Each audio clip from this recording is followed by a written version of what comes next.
Avant l'heure, ce n'est pas l'heure. Après l'heure, ce n'est pas l'heure. Bande on a biso balandi à Sango. En tout cas, les lots toyés n'en est mort au salabagé. Donc, c'est présidence chinois de l'IDPS. Les lots donc il est tombé na tembete. Na katia plateau les lots na moni donc qui kuna Serge Moura na sima caméra donc les lots aïe poto panzandere tara et mort lobby. Mais t'en est nous soto kobeta. Donc il a pessimino partout. Vous êtes bonjour, bonsoir, bon après-midi. Je ne sais pas condition. Vous allez la minute. Je ne sais pas moi, donc il a personne de mot en tout cas, meilleure condition de coupe puisque le lot, tu y a n'engagé mot ya kosala bajete bande konangai, tu as toujours la carte, il y a compte, il y a émission, on a dit ça que bino que non, sans formule. Donc émission sans formule, le lot na yé, na nomeli bino makambu donc en tout cas sans plus tarder, il faut que toujours prêt à m'écouter puisque le na yeli bino to bengi actualité isusu na keko fiole bino donc il est na zone babo na moni Cédric donc afandi déjà cette télévision munene cette télévision munene le bili boya to na Sango Congo donc tu as déjà télévision bazo auto bengi news voilà sans plus tarder bande ko na ngai nazo pesa bino ba sommaire auto kolobela lelo na kati ya émission na biso sans formule bino nyo surtout boyebi makambo za bien donc on n'a pas touché les fonds. On n'a pas touché les fonds, c'est-à-dire quoi? Le nécessaire n'est pas fait. Pour ce que Bandaro Zela, et Salami, Maramno surtout, donc il doit élaborer autre bengi donc il développement Marambongo. Puisque moi je me Bandaro Zela les 11 talayala, bako c'est la cas, Lucolo, Makamute. Donc on n'a pas touché jusque-là les fonds, c'était juste présentation, il y a prévenu. Donc, ceux qui m'ont dit prévenir, ça déjà mon papa, il y a déjà le guidon, il y a accès que non, tu es à la prison. Tu es qui wana na volé sous sous mambo to bengi insécurité na katia Lubumbashi, voilà quoi. Tu remettre à sous sous to bengi moi ma solo na makambo tali remaniement na retraite au sein de l'armée. En tout cas, merci beaucoup Fatih Beton, vous comptez donc moi na maman Marthe. En tout cas, merci beaucoup Beton. Merci papa Nangaï, puisque remaniement on a eu que maman na remaniement. Donc remaniement c'est essentiel pour la biso. Donc c'est important. Donc il te remet pas pour mettre là. C'était en tout cas merci beaucoup pour que la paix maman est allé plainte. Avec Pascal Mukuna, malgré Azalaki na ngam na bango, balé na bango, il fait tête, bango ça va pas, mais tu remets un peu ma solo en haut, à cela, maintien, donc on n'a pas besoin, nous t'en comprenons, tout ça, le chemin à Bitumba, tu peux t'avoir le moko. Tu remets un peu c'était, na makambu, t'as 100 jours, il y a moko, Zamboka, Fatih Beton, moi na maman Marthe, nous quand tombolo. Tu remettre la PCT, bande on a eu toko simba pe makambu etali prière au babetaki na Kinyarwanda pour le président Boulé et Rwanda tout fait à ma grande surprise le lundi bazo tout n'a pas procureur est-ce que vous êtes congolais il est pas animé oui je suis donc il te remettre la c'était ma besoin belé. En tout cas, merci beaucoup. Le lona na kanda mabe pona simba mutona bobenga Jean-Jacques na bino na muyembi. Nga banga ate na loba ngo la mettre fois la sa formule. Moi je touche à n'importe qui si il faut que tu touches. Puisque ça pona mboka na biso. Celui qui le veut pona mboka te to le veut pona ni puisque surtout monde de bongi, le veut biso pe to bongi, bande ko pe bongi donc congolais et congolaises en général. Arosala stable puisque vision Fatih de temps en temps et cette vision il y a Congo meilleur donc Congo meilleur c'est là veut dire quoi chacun doit se retrouver donc ce n'est pas la tribu ou soit parti politiquement non nous on prêche l'unité nationale l'union nationale voilà quoi Togo me rappelle que Simba Makambu Italie affaire il y a trafic d'armes oh mais c'est quand même Salaki. Donc il faut mouiller dans actualité exacte et donnée. En tout cas, une fois de plus, meilleure condition d'écoute, bande on a biso balandi ya Sango Congo. Bozala toujours cimenté, collé, soudé. Donc marambo relevez belé puisque tout ça on a déjà. En tout cas, sans plus tarder, il faut mouiller que marambo za bien, makambo za na kati ya kolekana moka, ba congolais bazali ko mitungisa bo ceci cela. Donc tokomeka koloba lelo makambo belé voilà na bayana makambo etali makambo kashne puisque babenga partout balobi molobela mboka lobela yango pourquoi tomoni problème de cache-nez, c'est encore une autre façon de tuer les gens avec des mesures ou soit des orientations malsaines données par M. Otobengi Gentili Bafoulou. Donc, extorsion sur extorsion. Moi, si il y a 13 ans, bon, moi, il policier betaki masasi po alataki kashinete mama moko pe na zemi na ye bandeko na ngai nazoyebisa bino soda betaki mama wana donc mama akufaki po na kashine.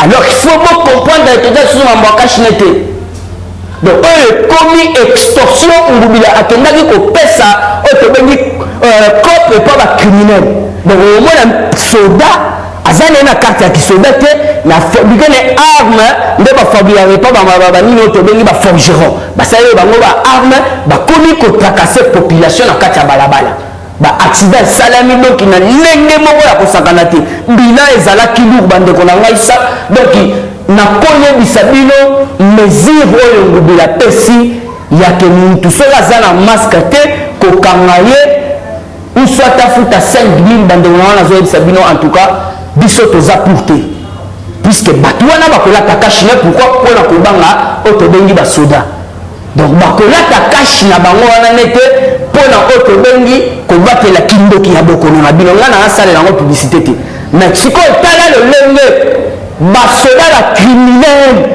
bakomi ko torsionner bakomi donc ko cautionner peuple congolais donc bakomi ko donc ko sala extorsion ndeko na ngai donc il me manque pour te omona ba jeune fille à 13 ans atiki ne akufi pour la cacher maman na zeni. Alors merci beaucoup na ba betaki policier wana bomaki maman puisque ba pesa na pesa ngokelo policier wana pe balalisi donc akweni pe na en tout cas bien merci puisque oyako donc a bilisa lichette na ye donc akokufa na lichette na ye yango no boni ndeko na ngai deux à la vigilant ngubila deja ndenga bomisaki bato na yumi aye sikoyo lelo na ville ya Kinshasa po bomisa bato d'une autre façon.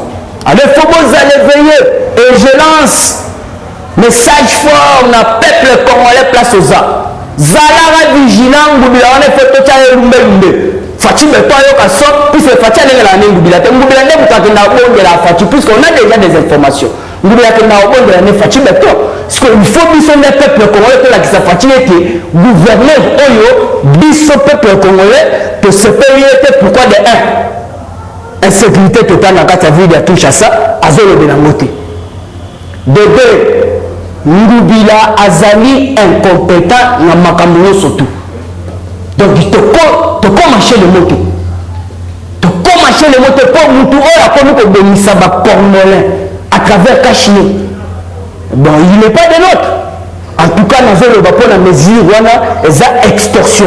Donc il faut pas l'ongola yango. Yango notre monument, jeune moi si à siliko kufanaye na bumbu pour na cacher.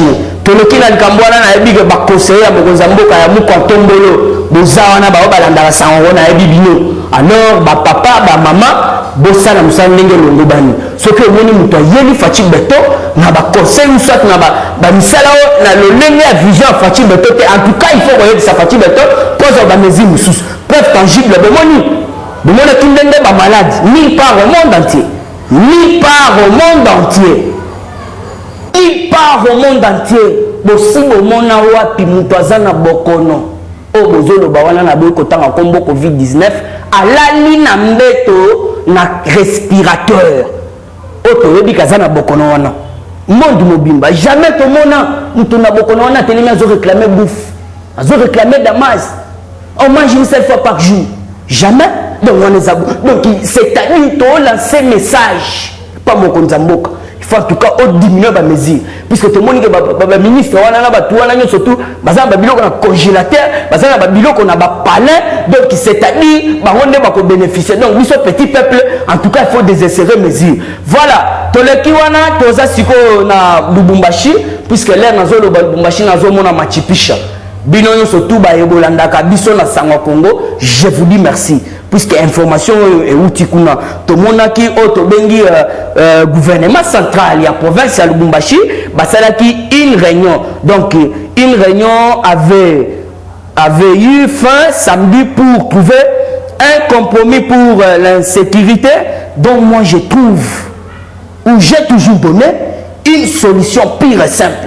Donc il faut que la province soit dirigée par un inspecteur général. C'est ça que moi je trouve bon. Puisque on est surtout bino il y en a des infiltrés. Et il y a pas de complices dans Katuana. Oh, bazo lingande, insécurité ça là toujours. Et d'ailleurs, vous pouvez toujours, pour les Ménélikambo Tobengi, il y a tribalisme. Puisque tribalisme, il y a créé insécurité. Alors, c'est la toute première chose que vous devez que ça autre solution pour la Likambouana. Alors, nous avons fait une réunion, nous avons surtout le compromis. Alors, on a reçu un Mokonjamboka. La province nous surtout ciblée. Oh, il y a des problèmes. Il y a des institutions, il y a des insécurité, il y a des problèmes à Mike. Il faut la gouverner par un inspecteur général. Puisque inspecteur général en même temps aux militaire. Donc militaire a vraiment des dispositions surtout à retirer dans la province puisque Jacques Kaboulaka a déjà autobengi renfort et il y a un libanda. Alors il faut comprendre que non, Zawana na Lubumbashi insécurité qu'on aura de plus en plus puisque insécurité ça malgré beaucoup de réunions malgré beaucoup tellement que Batumusu Bazawana Balingi progression à province wana te baza tribalisme na tribalisme oh bango boy oh bango baza ba yandi oh bango boy boy province wana egotika la kende liboso te et d'ailleurs c'est la seule solution au boko trouver na likambo wana. En tout cas toleki wana il faut boye bakeno auto bengi monsieur général John Numbi azala qui peut retraiter azala qui retraité ya wana tolingi to entamer sikoyo auto bengi 20 généraux 20 généraux bazwa qui retraite na bango ba mususu pe nde bazana ba matisi sisko bango ba grade. En tout cas ya wana c'est peli makasi mu kontombolo fachi beton mwana mboka ya solo solo. Merci pour na remaniement wana osali ezali mama na remaniement ya wana tolobi remaniement et retraite. Donc na kata FRDC pour un bon donc pour un bon remaniement au sein de l'armée dont M. John Numbi retraité donc Baza Ebele Toro le Bapé Mouto Tobengi le général Mustafa Mukizagabi Baza Ebele j'en passe donc ba général Wana Neti Tobengi Mustafa Azala 51 ans donc au lieu de retraite na 65 Fatih Beton le bignet donc comprendre déjà Yawan ça a déboulonnement systématiquement donc à déboulonner systématiquement donc Fatih a déboulonné a bandit déjà déboulonnement au sein de l'armée il y a un yoki général Mukizagabi Mustafa donc il faut na 55 ans à son retraite mais vous comprenez que non na 51 ans Fatih Beton le dit voilà Zala Kalme zone en retraite Fanda no Kenya il faut bien comprendre déboulonnement et bandit systématiquement. Tu as vu ça qui bino que non, année 2020, et ça année d'action. Donc dans tous les secteurs, secteur surtout le boyebi, tu as déboulonné, et ça la corruption, et ça la détournement. Donc déboulonnement, na ndenge mo ba ko sala ba jeter. Puisque bateau surtout bayeba ba kosa kosa bino wana ba fayulu ba madidi ba kenda wat yaya ba ko yanga noa ba ko tumula ya ko tumula puisque moko déjà zumwa na mboka solo fachi béton donc mutu azo contrôler 4 coins ya République démocratique du Congo donc Martin Fayulu so azana kata moko fachi azotala kana mbendenga sana mboka fachi béton azotala donc bato wana surtout na yebisi bino ba ko yanga noa puisque tu comprends que non ngonge se beti mwana mboka fachi beton umela na yo fachi fanda na yo puisque tu comprends que non ba wonyo surtout balali pongi ya ba bébé balali pongi ya ba bébé mutu moya tele maskoli na minute azate papa yo ba susu magele na kati ya mboko onani ayoka ka susu makelele na kati ya mboka oyo vérité désigne bout Otobengi balkanisation. Lelo sikoyo toza wapi? Bana mai, bana poto, Congo, République démocratique, Nazoeb Sabino, bozala calme. Bozala calme, lentement et sûrement. Boko vivre que non, nous toyer qu'on changer. Qu'on pèse cette image moussous na mboka. Et ça seulement Fachi Béton. Voilà toujours na carte actualité politique. Na simipé ni kambo sikoyo bazolo bela. À faire plainte avec Mukuna contre Otobengi le Burundais Hippolyte Kanambe. Moi na maman Marceline na tonton Moutouale. Bah ébié. Alors il faut comprendre. Et bien le Bible ceci c'est là. Yaya. Yeba que plainte oyo papa Mukuna tiki. Attention à bloquer la cour constitutionnelle. Papa Mukuna na sala ke mission na sangwa Congo na senga ki na yo il faut au salande au landelande yango au landela ba plainte na yo. Ce qui au moni cour wana constitutionnel ezali ko tarder en tout cas vous devez dépêcher pour vous attraper ba institution ezali ko lo ba CPI. Bon tout semi bango pour vous informer bango puisque nazozela yo procès na yo sur pesi ningisa sur sale le côté. Moi le président chinois je lance déjà message le peuple congolais mobimba puisque na pesi déjà information et pas ba otobengi président de merci ba président Gilles ba président Miyake toza moi ebele ba pasteur Gili ba Chole ceci cela to rende ko simande amer na bilamba to c'est papa au moni bino nde bozaboui bino États-Unis d'Amérique monde mobimbezo ezole mela bino bo ceci cela et d'ailleurs boza ba partenaire na biso privilégié donc il faut toyer bisayende clair que Mike Amer oza au courant que Kanambe azali au cœur il y a beaucoup de crimes na la République démocratique du Congo. Est-ce que bozoye ba ete mutu oyo nde mutu a enfoncé mboko oyo na ma situation oyo toza nango? Mais pourquoi il tarde encore na République démocratique du Congo alors que tu repèses 48 heures sur la salle bagé peuple congolais place nous sur toi ça. Donc il te coûte ça la marche à journée mobima na kati ya balabala. Le yembo na le yembo donc biso nous soto tout kufande na kingakati. Soki sikoyo to komi na kingakati Makamera a osé sikoyo eko to yende Kanambe. Au moins ba to pa tient qui s'est dans le bas menez moi vivant et ligoté. C'est nous. C'est nous peuple donc tous en a pouvoir aussi maé. Jacob Zuma zo sambate. Eduardo Santos zo sambate et qui est Kanambe. D'ailleurs nazo lancé message et pas tous les députés. Ba députés nous surtout ya Fatadi Mwana bazalaki na Kanambe. Plein la bilan c'est zéro. Ngai atana yebi constitution te. Atana za politologue te. Mais naza na vision, naza na hey. Il y a papa Etienne qui se fait de Moulumba mon idole. Heureuse mémoire. Kanambe bino boke ko voter que non a sambate ceux qui a silsi bokonzi. Bon voter en jour. Ce n'était pas le 27 juillet. Si je ne m'abuse pas, 2018. Donc à ce moment-là nous devons comprendre que non Kanambe mandat na ye et sila qui déjà en 2016. Yo pe député nengo kendaki ko voter wana ozalaki na yo na mandat. Et d'ailleurs, vous votez qui ancien président élu. Et Kanambe n'était pas élu. Il y a un Sabino, vous votez qui en haut. Donc, le 26 juillet 2018, il y a un Sabino, Kounabino Zaraté. Kounabino Zaraté. Toi là qui n'a pas honorable, mais pas déshonorable. Comment ça fait-il que maintenant, Sili, il y a Kanambe Sili, il devait organiser les élections les 16, en 2016, pardon. Mais, Bino Boye voter à la veille des élections 2018. Vous votez que Ndenge Zawana, ancien président, ne peut pas être jugé. Non événement chez nous. Avec Fachi Beton, Moukantombolo.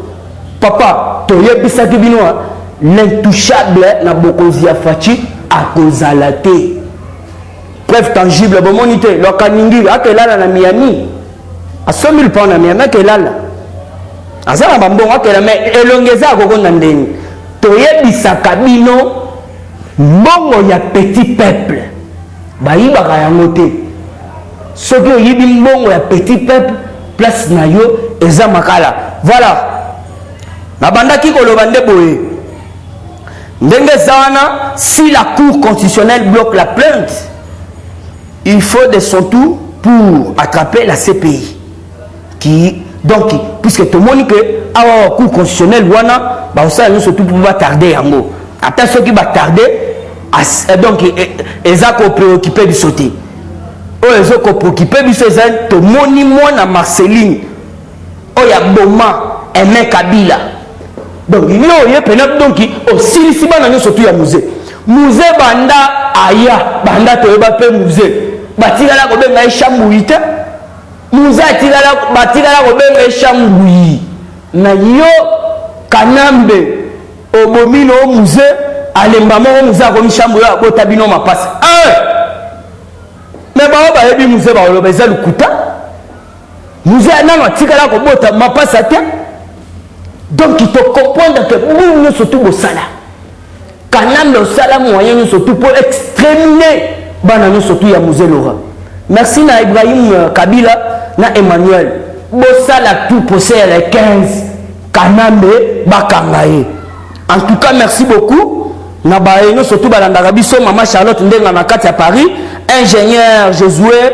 Alors merci beaucoup na Moussel Nzambe Ladi donc iwana kuna na kati ya Johannesburg. Merci beaucoup na papa Élisée puisque boza toujours branché toujours na kati ya actualité politique. Il faut comprendre que nos makambo eza bien eza kitoko puisque nazoko benga j'appelle à tout peuple congolais et congolais en général de se prendre en charge et il est temps de tout celui qui était pour l'arrestation de Kanambe de signer avec l'évêque Mukuna donc pour la traiter auto bengi dossier wana lelo ba majiji. Mais il était député national à M. Kanambe. Le musique qui premier ministre. C'est le moment. Moïse Katumbi. Kabila sali la libanda mais Fachi Beto mwana mboka solo à l'obizonga. Lelo muku na lobi bakanga Kabila. Boya bo soutenir ya. Bobanda ko bata bobanda ko tamona na kombo Kabila na sima pamba. Or que bozo bundisa Kabila te bo bundisa mwana mboka Fachi Beton. Fachi courage toujours Beton. Puisque to moni que non ma kitanyo surtout bangona bazo sala eza ko zongela nde bango. Puisque lelo la muka konti pena mama na pongi alali. Même bakutu kuna zongeli musala na ya koteka bangi na ko sala to bengi kim. Moïse Katumbi kuna zongeli kimoyibi kuna na mazembeva même na société na kuna ayibaki ya ba trafic ndazo zongela kuna na ebisaka bino ke konzia Fachi Beton yaya bogo yanga no ba oya kotungola ba otungola puisque Beton je vous préviens toujours dans quatre actualités politiques à faire 100 jours. Le gouverneur de l'Équateur invité à répondre à ces actes. Baza Ebele, le lobo landité papa Tito. Ah, balongoli kovo. Bache kovo batike na mandefu. Nanto mona na mandefu wana te mais bache na prison balongole mandefu. Ah na sengande na mokonza mboka pesa biso kabila na tolonga mandefu na maboko. Tolonga man poto moni ga komi o mesana siko. Banda ebisa longola cheveli na mandefu kala mbala moko. Siko ya tout na moni mandefu bezo to kata yango. Donc place wana il faut batia epe kovo azalande na makala. Prison et les discours prison surtout makala. Toujours une actualité politique Banderonabiso. Bozala toujours branché le col à Roger les combattants. Donc il peut besoin de news. Merci beaucoup Namou Kotombole Fachi Beton. Donc monsieur Fachi Beton doit trouver d'autres personnes pour piloter la riposte du Covid-19. Jusque là, je ne vois pas le travail fait par monsieur Jean-Jacques Mouyembi. Il ne fait prédire le pire et compter le nombre de cas. Donc c'est un mercenaire des Occidentaux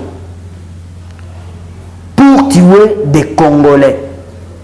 Puisque partout, tout le monde, je l'ai dit, les malades du Covid-19, sont sous les respirateurs, mais en RDC, ils sont debout et ils réclament la bouffe. C'est honteux. Au passage du chef de l'État bateau, Bazolela, Damas, yo zana Covid, olela Damas, na Italie ozana Covid, olela Damas n'est pas président. Zaba mafia, papa béton. Tout le monde ba boy donc ba saïba mais tout donné surtout pour biso tozala na zang to mobilisara. Ya na saïba mauvaise moyen surtout bon ça la boy ceci c'est là. Mais yo mo na passage na yo on comprendre après que non makambu surtout babandai ko yebisa yo na oyo kuti sur le terrain lembisama mezi papa population on a la population va souffrir dans des mois ça va jeter na moment ya confinement na zole la population yo mo kuti sur le terrain moni ba réalité en tout cas papa lembisama ba mezi pour na biso petit peuple tozana ba coffre forte tozana ba congélateur donc tu as vivre dans du jour papa puisque batouana to moni que mouyembe a comme côté à mercenaires occidentaux nous sala na banda ne ko prédit kaka puisque ceux qui tozongi si ba auto bengi ba malobane aloba ki banda kala ba image na ya kala d'ailleurs aloba ayebisa biso que non ceux qui to komi na mois de mai situation ko comme de pire en pire c'est ça le cas preuve tangible alors il faut qu'on interpelle. Monsieur, on est de plus en plus. Voilà où nous sommes avec les pays. Donc, nous n'avons pas comme des mercenaires, il y a Batouana. Et ça, il n'y a pas pour moi, si ma maman est là, il y a un peuple, un peuple, le rôle en plus qu'il y a un peuple. Tu vivre dans tous les jours, tu as un coffre fort, tu as un congélateur. Donc, tu as vivre dans Koluka. En tout cas, papa béton, tu as arrêté. Ba mesure et donc il faut les misa ba mesure papa pour na biso petit peuple puisque tout le monde était voire même puisque dans la formation le lone et to bengi mutuna bino na docteur ya santé avec ko futa ba médecin ba prime OK yebisa ida mo konzamboka keno bazwa kambongo na bango c'est déplorable alors il faut comprendre que Fati batebele ba perdre déjà crédibilité na bango moko en cela métier na ko zwata ebelete pona mamambwana puisque na simia puisque faut biso tozonga ville to mobilisaka bato souci na biso ya mwana mobilisation toujours siko bato wana il faut to attaquer bango na ndenge wana ce que moi ba vérité mususu eza il faut bima lelo ba vérité bimi na miso mokonja mboka Fati béton ça ne s'est jamais fait na utolo bango ba malade wana bazo réclamer damage liboso mokonza mboka et d'ailleurs il faut bango bazala de akao bazo na ba respirateur bazo zela donc ceci c'est là ba traitement mais ba telemi bazo lo batozo ya une seule fois bon nazo yebate sur les vérité sur les solo pona kindoki wana ya covid en cela m'etienne encore toujours na kati actualité politique bandeko na ngai balandi ya sango Congo na yebisa kibino que une prière pour VK ndeko lokanyanga ndiri King présumé na sepeli na juge wana lobby les prévenus so da ba bengo prévenir donc casquette no ekoyi nasi elo esala nga pasi age samba na casquette ya directeur de cabinet et puis azateti toko metela ngo sete prière ba beteli na Kinyarwanda ezali ba luka ngo ozwa numéro plus 243 97 38 47 938 plus 233 97 47 97 30 la yo ba image va même ba audio puisque ba beti prière wana na Kinyarwanda bazo sambela rete pour na procès ou ti ko sila lelo na kati République démocratique du Congo ya ba présumé ba oui ba yibi ba dernière ya fonds public ya sanjira mokonza mboka donc ba beti prière kuna na Rwanda mais awa na mama kamna ba dossier na ye aza congolais mais ça surprise na Rwanda ba beti prière ndenge ko azo samba ele kamalamu na ndenge na bango munoko kwa Kinyarwanda mais awa bazo sambisa ta congolais ba bilo moko otoza ko se poser ba problème puisque papa Etienne Tshisekedi dans le but tous les Burundais les étrangers il faut bazonga chez bango puisque biso bana mboka totonga mboka na biso Il y a un moni le lot procès on est zalaki maman na procès. On n'a pas touché les fonds. J'étais là moi-même na CPRK. Na ya na zoe bisabino imbécile. Imbécile bo c'est la le 25. Na kenda ki pona yo ka pu po ebele ba ba moko zambo ka pesa na makambo na bo na yango na kenda ki aloba. Mais tellement qu'on n'a pas encore touché les fonds, on était juste au niveau des présentations. À présenter Djama Sami, à présenter Mugunde Rwandais, mais c'est le Kanindi, à présenter Moutoumsou Souana, à Zosamba, le rôle Neti, Moutoumou à la liberté provisoire. Donc, à présenter Bango, n'a pas avocat na Bango. Il y a un faut comprendre, place Boza, que nos procès, bah, moi qui y a le 25. Boki bango le 25 puisque to yoki atangi pe ba kombo ya ba Nicolas Kazali kuna ba nini lokaningi atangi ba kombo wana donc le 25 nde place ba sigma maman na fond le 25 boze l'esco fond ya ba question et pas juge puisque juge wana en tout cas merci beaucoup juge na ngai puisque au sali musala lo lenge longo bani ni parti pris mais to sengo za toujours na distance wana. Merci na Fatima puisque na comprendre na yizui information que non ba magistrat au matisi bango salaire $1,500 ba prime varié va même ba 4,000 donc les ligne ya ba solution ligne ya ba mambo zo sala ete non toujours kendena auto bengi développement ya mboka na biso donc ndenge zawana ba na mboka faut bien comprendre que non mambo za tellement na 4 République démocratique du Congo donc eza ko kendena lenge moko auto banda yebisa bino wana te donc makamusu se changer ya on a bomoni awa na yebisa kibino que non ba prière o ba beti na Kinyarwanda ni les sans effet nazo kebisa pasteur wana onezime wana soki onezime oyo kende webisa oke simba makambo ya évêque ndeni bino ba pasteur wana bakanga bino bakindoki na ba aseka kuna donc boyo ya entrouper batu na kati ya bitumbo to obunda keno yo pe pasteur o se retrouver oyo omona ki pasteur zo sala wana donc ndevi esuki wana za ki pasteur est-ce que on a Congo ba bino to wana ba pasteur yo na wendra yo onezime nani a wendra onezime po lelo bitumbo to zo bunda ba évêque Pascal Mukuna yo okende contredire o banda ko chrétien évêque Mukuna donc on en a marre de toi so sali ba je to s'en charger na yo onezime tozo sala ba jeté biso tozo sepena na mona mboko azo comprendre souci donc ozo na souci ya ndeko na congolais en général nde bazali ko bunda ete bitumba oyo ya bato ba kundisi mboka pendant 18 ans na kati ya libulu il faut bato na bazala traduire justice yo zo telema tu parles de n'importe quoi on ezime keba tozo kebisa biso to banga raté so sali ba jet to kon sa charger na yo na mende na landi bino yo na Lambert mende yo kuto oza chaku oza tantôt plutôt oza ki dikota Kabila tantôt ceci cela mais lelo va comprendre que pas pasteur évêque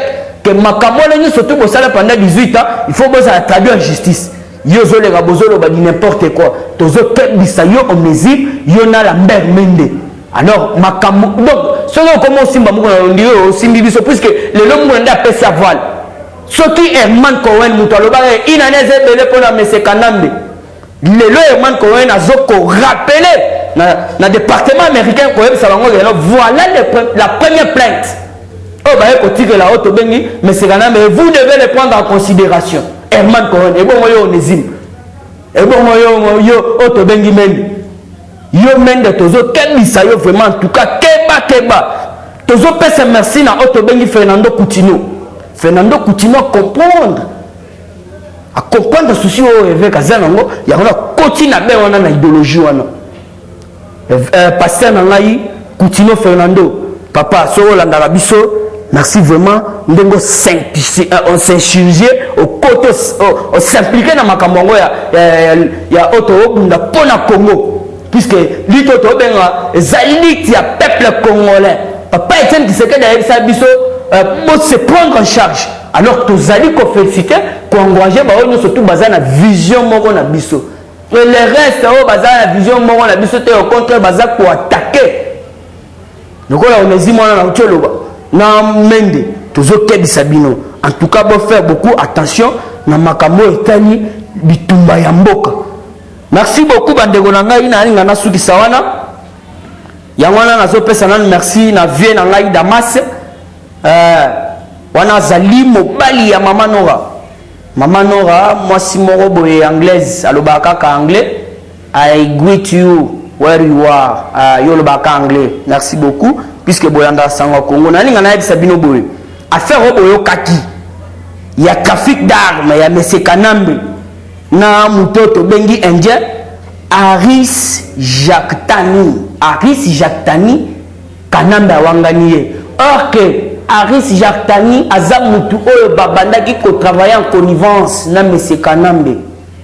Babandaki ko sala en connivence na Kanambe. Mais il faut comprendre dans les informations balobi affaire trafic d'armes Joseph Kabila demande toute relation d'affaires avec Aris Jacques Tani. Donc akowanga na ngona mundengeni. Akowanga na ndengeni puisque Kanambe mutu wana bayebiye. Bavandaki ko sala ba faire na bango. Le faut comprendre que Kanambe atali que non dans la ligne où vont les choses nazo risquer ya wana wanganie. Keba Kanambe keba tozo kebisa puisque toza na ba preuve. Mutu wana to interpeller très bien. To interpeller très bien, il faut boyer bayango. Il faut boyer bayango. En tout cas, merci beaucoup bao balandaka biso. Bao balobaki pona makambo dola, wana naza économiste té. Et puis botuna la Fatima mwana té. Fatia za mokonza mboka et puis aza président deuxième président ya Union Afrique. Makambo monnaie boke tuna Acacia. Acacia wana na yebisa bino aza incompétente. To yebi na IDPS simple monnaie pona koloba liloba. Il faut mokonza mboka loba. Comme le peuple congolais, le président a distribué mon département. Si ça ne va pas, allez. Vous avez un ministère tel que vous posez le Kamungabino. Le ministre a cassé immédiatement, il doit vous démissionner. Puisque ça cabino peuple congolais. Vous avez collé le gouvernement. Vous avez dit gouvernement. Et puis, ça a à chaque fois, le gouvernement n'est pas fait béton. Et ça, le gouvernement bino bo sengaki, puis ce soir il les a fait beto, to ngato ko na bino na kawo ta. Et ça, le gouvernement bino bo sengaki. En tout cas, na ko c'est bino place boza. Message na nga fort. On a yena ngolelo. Et ça tout soutenir mu Tombolo. Tout soutenir monsieur Béton. Le vrai autochtone yewana mwana mboka solo. Mutoye pour rendre biso pe auto bengi ko pesa biso pe image. Moka nanga Congo, République démocratique du Congo, comme Matissango peine à échelle mondiale, c'est Fachi Béton. Puisque c'est lui seul qui a Otobengi na souci à Mboka Nabiso. Il y a vraiment un souci, un chagrin, il y a Moko. Et ça, bateau binono surtout boyebi bangwana ta pour bango bayaki na COP. Il y a au moins na Mboka Nabiso logo nango ezalaka ko, elaka soso. Logo Nabiso za léopard. Mais n'engeni batona bayela biso soso la muka wana lisanga donc to komi na département de France puisque France les batu bayaka na soso wana alors tout soutenir Fachi Béton bandeko na ngai tout soutenir Fachi Béton en tout cas bon début de week-end na bao balandaka biso na monique non lelo makambu o no surtout batu no surtout babandaki koloba et monani na poisa en tout cas bon début de la semaine. Bon début de la semaine, on bengi Daniela Kamwanya, on a examiné la carte président. Et puis, président Sebele Balanda Biso Bato et Sangai, mais Babo est raté en combo, Torotan a pété. Mais en tout cas, place Boza. Boza la toujours, na ben wana ya Kolanda Biso, puisque ma révélation, ma information, il y a solo, et puis m'a rendu à travers Biso, ma président. Donc il n'a pas chaîne à bino Kolanda mingi la chaîne ya Sango Congo. Boza a toujours branché.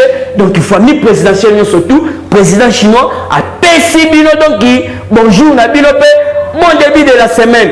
En tout cas na chité wana na pessi na nuba bon début de la semaine na ngai na auto bengi papa Kim wana na Iesta donc il a pessi le sous merci na ngai na maman Célestine et belé balobi mabange leti ya bazapo na minute tout ça la sous baguette limité donc ba rassemblement quoi tout ça la kangote batouana na zoboka bango epo na ngai baza bato ba pesa nga transport kene na Sango Congo to moni yote zwa kene na Sango Congo ça l'émission Zwa boye na kolo bango tout est na plateau.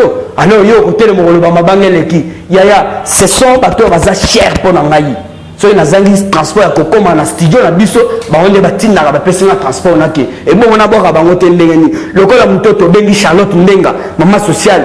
Na kotika ete maman na nga tumba sele azalaka branché à chaque temps. Tumba sele na kati ya Suisse. Donc maman wana lobi na kokufa pona bino. L'information vous peut continuer bongo. Donc qui bola la kate. Merci beaucoup na Eberi Mekano. Mobali ya Edi Kitoko. Maman, c'est depuis maman na ngai. Nazo zela kaka. Puisque lobi toi attaqué douane toi aussi toi attaqué et puis na wana mutu moko lobi batinde la yonga na ko dédouaner yango. En tout cas merci beaucoup na Oto Bengi Edi Kitoko. I wait. I'm patient. I wait it. Merci beaucoup na Oto Bengi Papa Prince. Merci na Vienna Sam Tumba na Londres. Merci beaucoup na Florine Bouyi. Fouti la liebo. Banda Tozeli Papa Torola Trote. Roger le combattant. Merci beaucoup na Cédric Diogo. Na Rai na Elsa Bino tout au début. Yenda Tchaka télévision pena à Tchesango Gongo Batu Batondi wana bazola d'information. Diogo. Jompoyo. Azawana na Rai. Merci na Oto Bengi Pasteur Élysée na Katia France.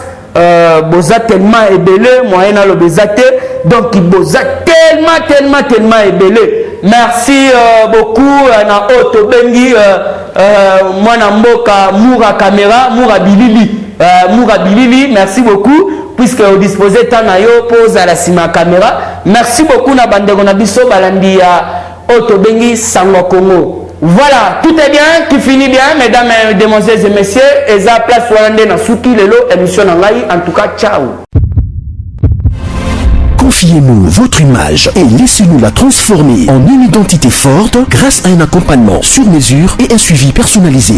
De la communication institutionnelle au marketing politique et commercial, Eshima vous apporte des solutions grâce à une parfaite connaissance des outils de l'information et de la communication.